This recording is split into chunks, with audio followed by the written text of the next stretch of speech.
Thank you very much, Chairperson.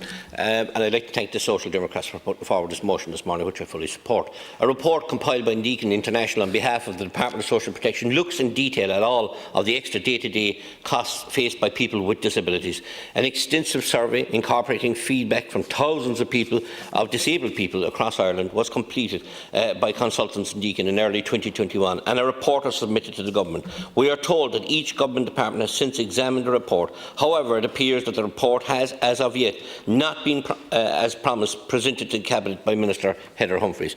But 4 years after this research was first announced, not a single additional financial support has been made available to people with a disability in Ireland.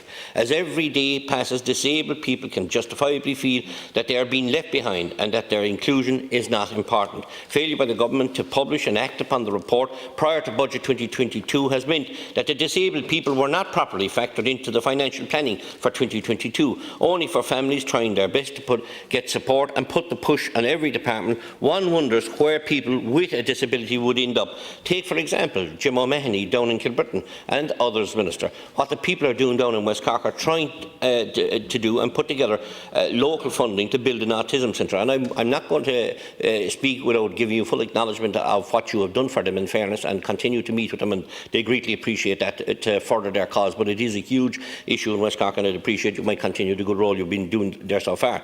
We have other problems with adults with disabilities growing up and living with the elderly parents, in some cases through no fault of their own, getting aggressive with their elderly parents. There should be services available for these type of situations, and I can tell you of some of them at the moment in my own area. So while Ireland is a great country for so-called inclusion, we should really be ashamed of ourselves the way our disabled people and families are treated in this so-called inclusive country. And I will have the Parkinson's Association before us today, and that's a disability in its own right, and they're looking for specialised nurses. They'll be in the AV room at 1:30 today fighting that cause, and an uphill battle has been to them.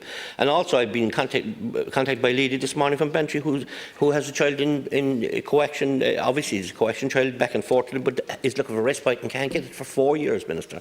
These are the issues people are facing on a daily basis, and it's a difficult issue and it needs to be resolved. Thank you.